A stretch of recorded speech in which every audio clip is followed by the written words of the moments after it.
How can you tell your ex how you feel without risking scaring them away? That's what we're going to be talking about in this video, but first, my name is Clay with modernlove.life, where we help you get the great loving relationship that you're looking for without having to play mind games, without having to play hard to get, and without having to pretend to be someone or something that you are not, because you, of course, deserve to be loved for the unique, amazing, and wonderful person that you are. And if you agree with me, please do me a favor by hitting that thumbs up button for the YouTube algorithm, and by leaving a comment down below, and by subscribing to this channel as well too, so that you can get notified when we publish and upload new videos.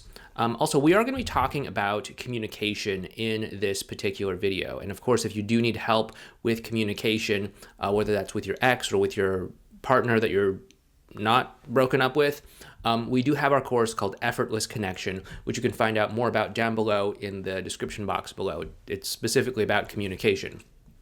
But what we want to keep in mind here is, a lot of times people feel concerned about expressing their feelings to their ex. And, I think many of us have had that damage control mode period after a breakup where we've, poured our heart out, we've said we're sorry a million times. We've contacted our ex way too often. We've told them, point blank how we feel, and it just hasn't gone so well. And this has caused, I think, a lot of, let's just say, not so thorough people in this space to say, okay, that means that emotions are the enemy. We need to not talk about emotions ever. We need to hide them. We need to stuff them deep down, deny them, pretend we have no emotions, and be a robot, because for certain, that is how you get someone to love you, right? And it's certainly the foundation of a great relationship. Obviously, I think we know that that's not true. But there are a lot of people out there in the relationship advice space telling people that emotions are bad, emotions are terrible, we should never have emotions and all that stuff, especially to the guys out there. Obviously, I don't think that that's true for men or women, but it's probably going to stop you from doing more damage by communicating to your ex or anyone else for that matter in the wrong way, where you're highly attached to outcome, you're highly making them responsible for your emotional state and well-being and all of that stuff. So what exactly are we supposed to do? This is where the difference between good and bad vulnerability comes into play. So, we've talked about in the past good vulnerability versus bad vulnerability. Bad vulnerability is when you are making someone else responsible for your emotions, right? You're saying like, hey, I need you to be in a relationship with me so that I can stop feeling bad and I can feel good about myself, right? That's oftentimes what a lot of this begging and pleading and pouring your heart out after a breakup actually comes across as. It's like, hey, wow, I feel really bad that we're going through this breakup. It's hurting me. I'm crying and I'm not sleeping. I'm unproductive at work and all of this stuff. And I need you to get back together with me so that I can feel good, so that I can go back to normal life.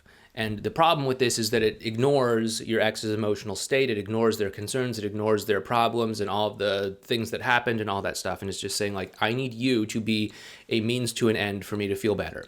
And that's not something that feels good for them. It's not going to really inspire them to want to be in a relationship with you again. And it's going to cause them most likely to say, no, I don't want to be a part of this. No, it's too late, man. And so there's good vulnerability, which is the opposite of that, which is being vulnerable and transparent about how you're feeling and what you're wanting, in a way where you're taking ownership of your own emotions. You're not using someone else as a means to an end to feel good. You're not making someone else responsible for your emotions. You're not saying you are causing me to feel this way or anything like that.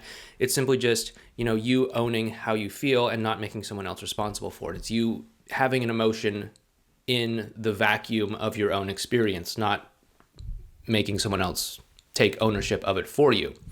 And so what we want to do is we want to obviously take ownership of our emotional experience. That is the first thing that we want to do when it comes to telling your ex how you feel without scaring them off.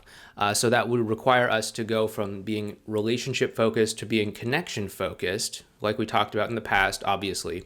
But we also want to be careful about how we phrase things as well, too, right? So we want to be careful about how we are phrasing. So, there's language that we can use. It's basically language that's going to incite misunderstandings and difficult situations. It's language where you are assuming someone else's intent.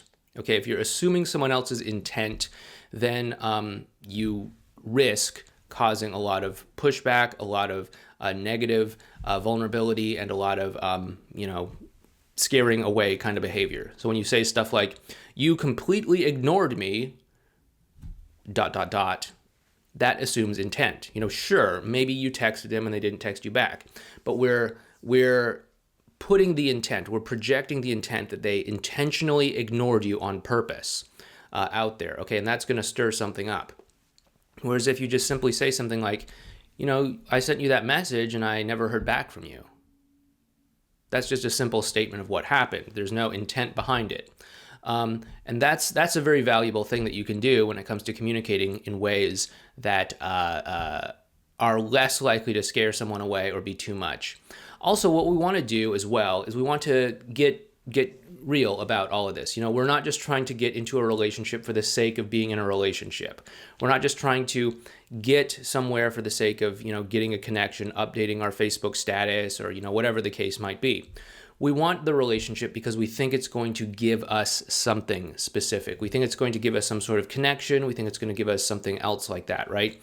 And when we start to express our emotions in a way that's outcome focused, relationship focused, what we risk doing is we risk scaring the other person away. We risk overwhelming them, especially if the emotional connection isn't there to support that degree of conversation. So, if you're just getting back in touch with your ex, you haven't spoken for a while or something, and you're just getting back in touch and you say, I really want us to be able to get back together. I really want us to be able to work out. I really want us to be able to, work things out and start a new relationship or something. That's probably too much too fast. You don't have the emotional foundation in place to support that kind of conversation. Sure, it's a different story if the two of you have been, kind of like seeing each other for several months and you've been building up the connection and all of that. Yeah, that could make sense. But if you're just getting back in contact, there's probably not that emotional foundation in place, so there's nothing in place to support it.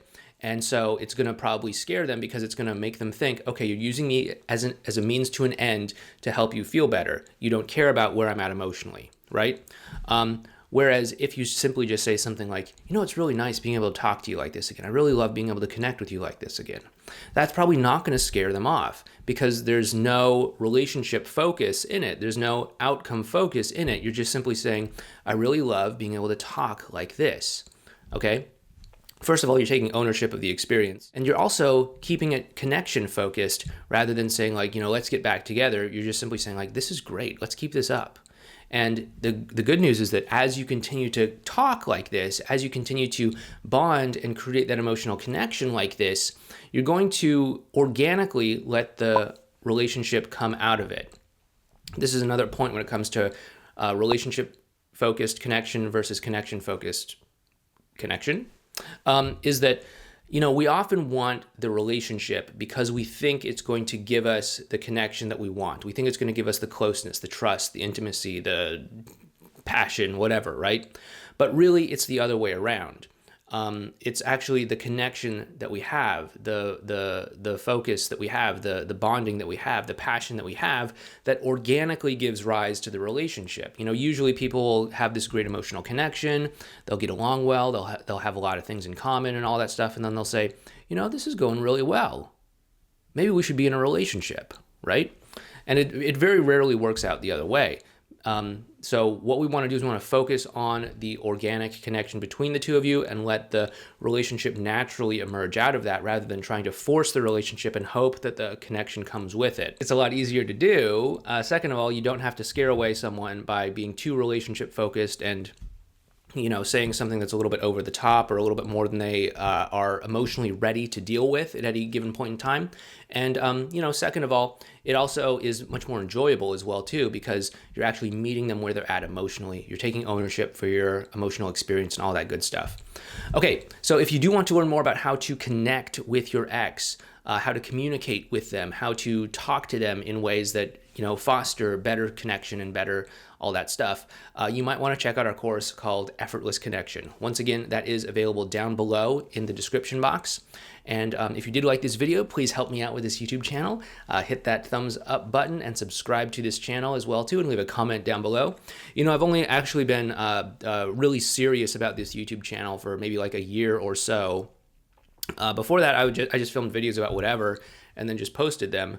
And we got some okay results, probably because I was, you know, mostly in the early days of YouTube when you could do pretty much anything and get some reasonable results. But that me not taking this channel very seriously caused a lot of other channels to kind of surpass us very quickly.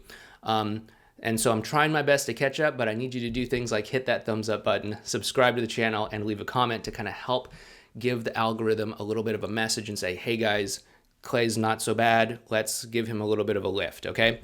So that would be really great. It would be greatly appreciated if you'd do that. And if you do want to learn more about connecting more with your ex, we do, of course, have this video series over here on advanced relational skills, or we have this video right over here that you can check out. Anyway, please take care, and I'll talk to you next time.